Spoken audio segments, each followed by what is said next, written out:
Je pouvais sentir son regard sur moi depuis l'autre côté de l'entrepôt. Ce sourire lent, complice, qui se dessinait sur son visage pendant qu'il me regardait compter les stocks. La manière dont Ignazio se déplaçait dans l'espace, sûr de lui, sans se presser, comme s'il possédait chaque centimètre du lieu, déclenchait en moi un frisson discret que j'essayais d'ignorer. Le fournisseur de mon mari faisait des livraisons ici depuis des mois, mais aujourd'hui, quelque chose était différent. Aujourd'hui, il s'attardait. Ses doigts effleurèrent les miens lorsqu'il me tendit le clipboard, un contact qui dura juste un peu plus longtemps que nécessaire. « Tu sais, dit-il, avec son accent chaud et prononcé, j'ai une marchandise spéciale qui arrive ce soir. Des articles qui pourraient intéresser ton mari. » La manière dont il l'avait dit, la manière dont son regard accrochait le mien, c'était clair, il ne parlait pas seulement d'affaires. Pause. Si tu es déjà captivé par cette histoire, appuie sur le bouton j'aime et abonne-toi. Crois-moi, tu voudras savoir où cela mène. J'aurais dû partir. J'aurais dû sourire poliment, prendre les papiers et attendre que mon mari s'occupe du reste. Mais quelque chose dans la présence d'Ignazio rendait l'air chargé, électrique. Soudain, l'entrepôt me sembla plus petit, plus intime, malgré sa taille gigantesque. Quel genre de marchandise spéciale, demandai-je, ma voix plus stable que je ne l'étais en réalité. Il s'adossa aux étagères métalliques, les bras croisés, son sourire toujours aux lèvres. Du genre qui nécessite une inspection personnelle. Contrôle de qualité, tu comprends ? Je comprenais parfaitement. Et c'était bien là le problème. L'après-midi s'étira douloureusement. Chaque fois que nos chemins se croisaient, chaque frôlement d'épaules dans les allées me traversait d'un courant électrique. Ignazio travaillait avec efficacité, mais je le surprenais à m'observer quand il croyait que je ne regardais pas. Son regard s'attardait sur la courbe de ma taille, le doux balancement de mes hanches quand je me déplaçais entre les rayons. Quand mon mari m'appela pour dire qu'il allait travailler tard au bureau, je savais déjà quelle serait ma réponse lorsque l'offre d'Ignazio deviendrait officielle. On dirait que ce sera juste nous ce soir, dis-je en raccrochant. Ignazio interrompit son travail, se redressa de toute sa hauteur. À 35 ans, il avait cette assurance tranquille de quelqu'un qui sait exactement ce qu'il veut. Parfait timing, dit-il en sortant un petit trousseau de clés. La cargaison spéciale vient d'arriver. Tu veux jeter un coup d'œil ? Les clés tintèrent doucement dans sa paume, et je me surpris à hocher la tête avant même que ma raison ne puisse intervenir. La pièce de stockage privée était plus petite que l'entrepôt principal, éclairée par une seule ampoule suspendue qui projetait de longues ombres sur les murs. Ignazio marchait devant moi, ses larges épaules bloquant une partie de la lumière alors qu'il s'approchait de plusieurs caisses non marquées. Ces articles, dit-il en caressant le bois lisse, sont différents. De meilleure qualité. Plus personnels. Il se retourna vers moi, et dans la lumière tamisée, ses traits semblaient plus aiguisés, plus intenses. Tu veux sentir comme Célis ? Je m'approchai, assez près pour capter l'odeur de son parfum mêlé à quelque chose de plus brut, plus masculin. Lorsque je tendis la main pour toucher la caisse, la sienne couvrit la mienne, guidant mes doigts le long du grain du bois. Sa peau était chaude, calleuse par des années de travail manuel, et ce contact fit courir un frisson le long de mon bras. Lisse, murmurai-je, incapable de garder une voix stable à volume normal. Très lisse, approuva-t-il. Mais ses yeux n'étaient plus sur la caisse. Ils étaient sur moi. Le moment s'étira, chargé de possibilités. J'aurais dû me retirer. J'aurais dû me souvenir de l'alliance à mon doigt, de l'homme qui me faisait confiance pour gérer ses affaires. Mais je me laissai aller à la caresse d'Ignazio, le laissant tracer de petits cercles sur le dos de ma main avec son pouce. « Mirror », dit-il doucement, mon prénom glissant de sa langue comme une caresse. Cette tension entre nous. Je sais que tu la ressens, toi aussi. Je ne pouvais pas le nier. Impossible de faire semblant. Toutes nos interactions avaient mené à ce moment. Mon mari. Commençai-je, mais Ignazio secoua la tête. Il n'est pas là, conclut-il. C'est juste nous, et ce moment. Personne n'a besoin de savoir. Sa main libre vint caresser ma joue, son pouce glissant sur ma lèvre inférieure. Le geste était doux mais assuré, et je me penchai vers lui malgré toutes les pensées rationnelles qui me criaient d'arrêter. J'ai voulu ça depuis le premier jour où je t'ai vu, avoua-t-il, dans un souffle. Ta façon de bouger, ta prestance. Tu es incroyable. Cette confession brisa quelque chose en moi.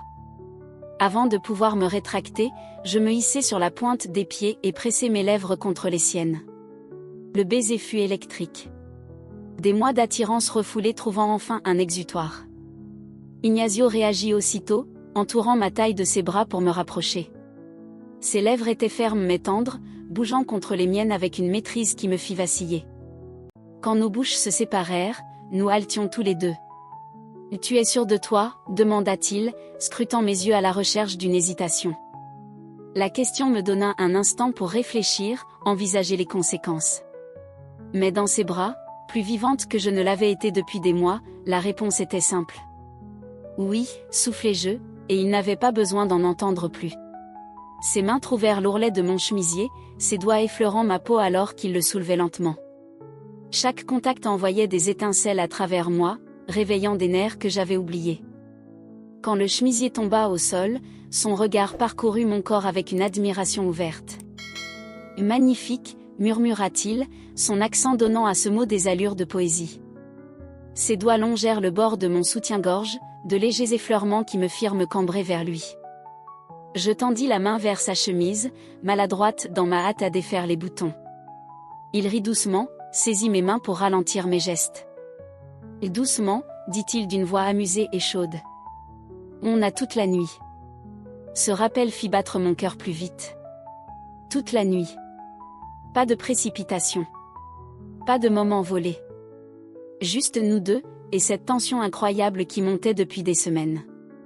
Quand sa chemise rejoignit la mienne sur le sol, je ne pus m'empêcher de contempler son torse.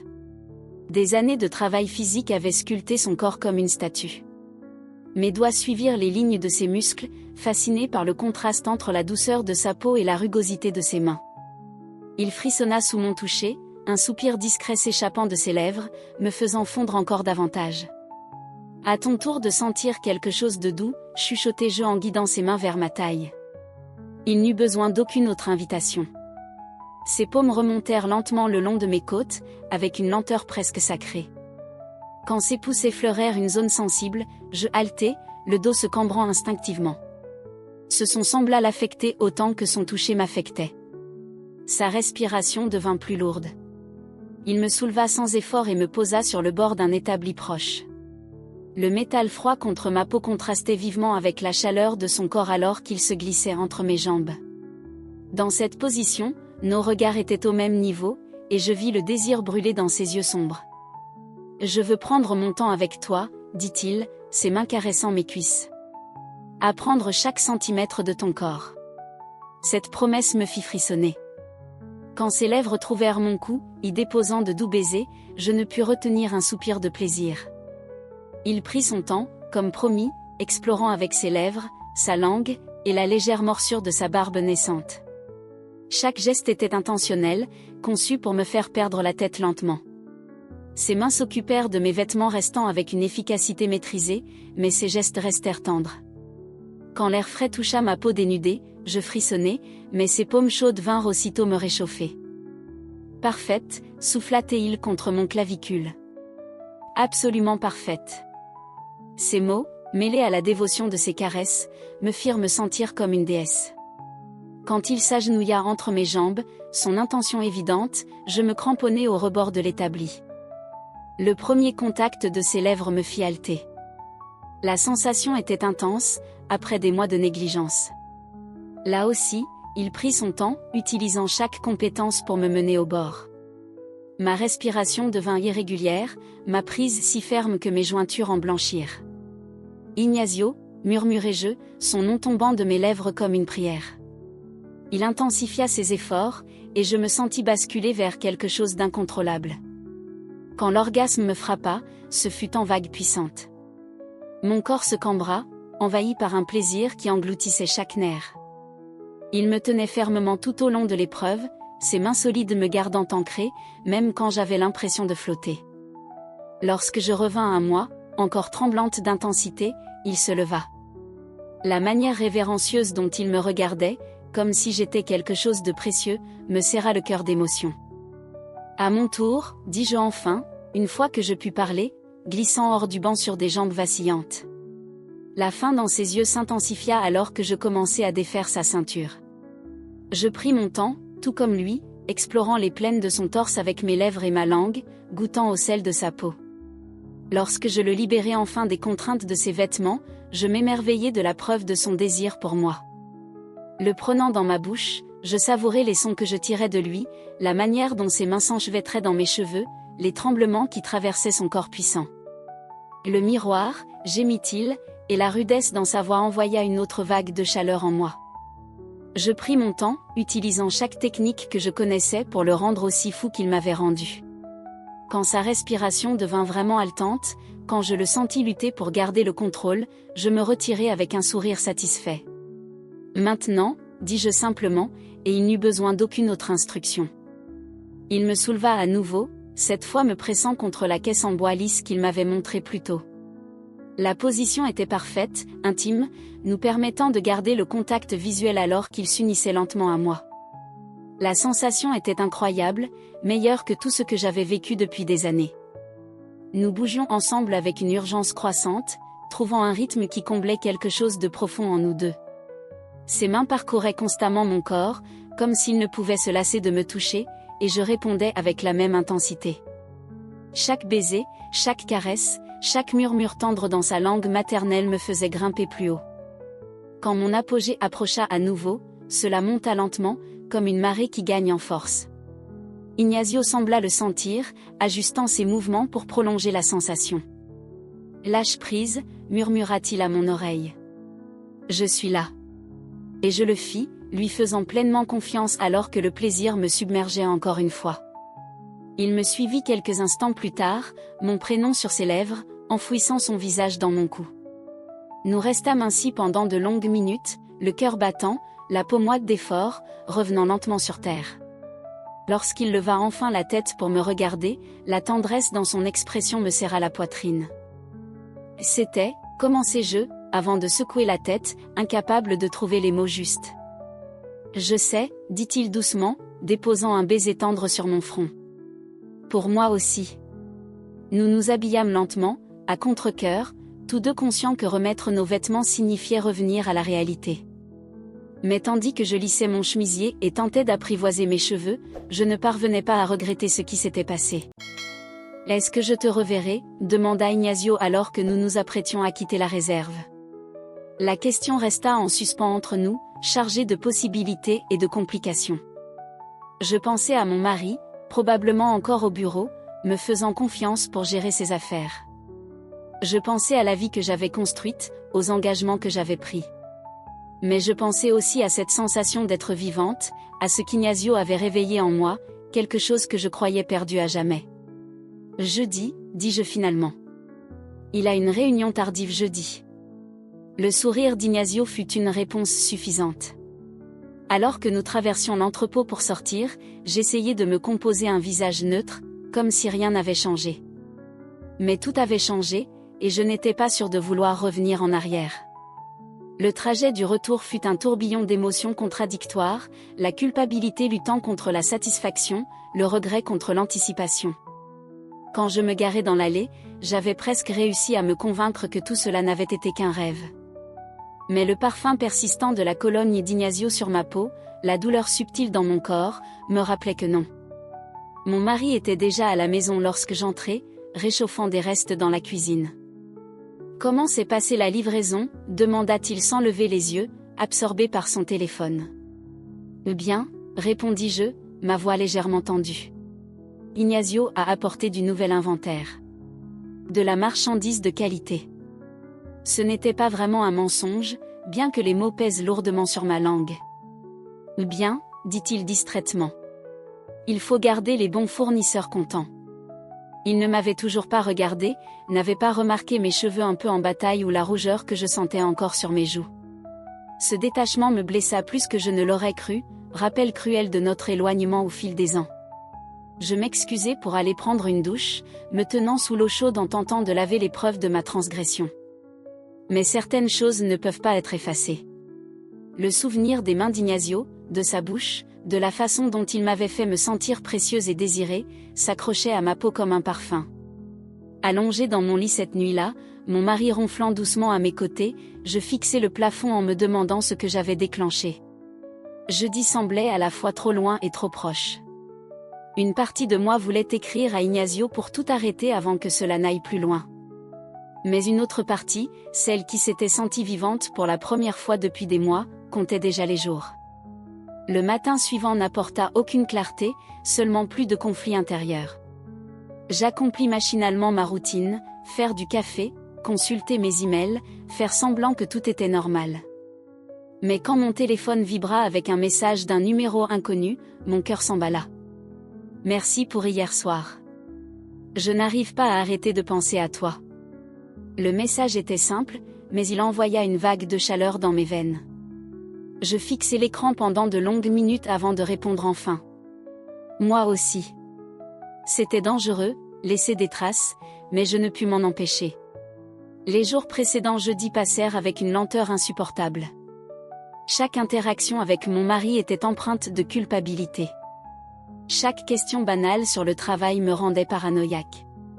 Mais sous la culpabilité se cachait l'anticipation, une excitation palpitante qui me rendait incapable de me concentrer sur autre chose. Quand jeudi arriva enfin, je prêtai une attention particulière à mon apparence. Une robe qui épousait parfaitement mes courbes, du parfum aux endroits stratégiques, mes cheveux ondulés avec soin. Je me disais que c'était pour me sentir sûre de moi, mais je savais que c'était bien plus que ça. L'entrepôt avait une autre aura quand j'y arrivai ce soir-là, chargé de promesses. Ignacio était déjà là, et le regard qu'il posa sur moi confirma qu'il avait pensé à ce moment autant que moi. « Tu es magnifique, dit-il, la voix rauque de désir. »« Toi aussi », répondis-je, admirant son jean parfaitement ajusté et la manière dont sa chemise soulignait ses épaules larges. Cette fois, il n'y eut aucun prétexte d'inventaire. Nous nous retrouvâmes au milieu de l'entrepôt, notre baiser désespéré et affamé. Ses mains parcouraient tout mon corps à la fois, renouant avec mes formes, et je répondis avec la même ardeur. La semaine d'attente avait fait monter la tension à son paroxysme. Il me souleva sur une pile de caisses, la hauteur parfaite pour ce que nous voulions tous les deux. Cette fois, pas de lente montée, pas d'exploration douce. Nous savions exactement ce que nous voulions, et nous le prîmes avec une passion qui nous laissa haletants. L'entrepôt résonnait de nos gémissements, une symphonie de besoins et de satisfaction. Plus tard, allongé, emmêlé sur une couverture qu'il avait pensé à apporter, je traçais des motifs sur son torse en essayant de comprendre ce que je ressentais. « Je n'arrête pas de penser à toi », avouai-je, répétant son message de la veille. « Tant mieux », répondit-il en déposant un baiser sur le sommet de ma tête. « Je ne veux pas que tu arrêtes. »« C'est dangereux », murmurai-je, donnant voix à la peur qui avait grandi toute la semaine. « On joue avec le feu. » Les bras d'Ignacio se resserrèrent autour de moi. « Parfois, dit-il, le feu vaut le risque de se brûler. » Ces mots m'envoyèrent un frisson, moitié excitation, moitié terreur. En nous rhabillant et en nous préparant à partir, le poids de ce que nous faisions retomba sur moi. Mais cette fois, au lieu de la culpabilité, je ressentis un étrange sentiment d'émancipation. Pour la première fois depuis des années, je faisais quelque chose juste pour moi, quelque chose qui me faisait me sentir vivante, désirée, valorisée. « Même heure la semaine prochaine ?» demanda Ignacio en marchant vers sa voiture. La question resta suspendue entre nous, lourde de sens. Une femme raisonnable aurait dit non, aurait mis fin à cela avant qu'il ne soit trop tard. Mais je ne me sentais pas raisonnable. « Oui », répondis-je, et son sourire fut une récompense suffisante pour ce risque. Maintenant que je suis ici, en train de vous raconter cette histoire, je ne peux m'empêcher de me demander, que feriez-vous à ma place ? Quand la vie devient routine et que la passion s'efface, est-ce mal de chercher quelque chose qui nous fait revivre ? Partagez vos réflexions en commentaire. Je lis chacun d'eux, et je veux sincèrement connaître votre point de vue. Et avant de partir, n'oubliez pas de liker et de vous abonner. Croyez-moi, vous ne voudrez pas rater ce qui arrive ensuite dans cette histoire. Merci d'avoir écouté ma confession. À la prochaine fois. Souvenez-vous, parfois, les choix les plus dangereux mènent aux expériences les plus incroyables.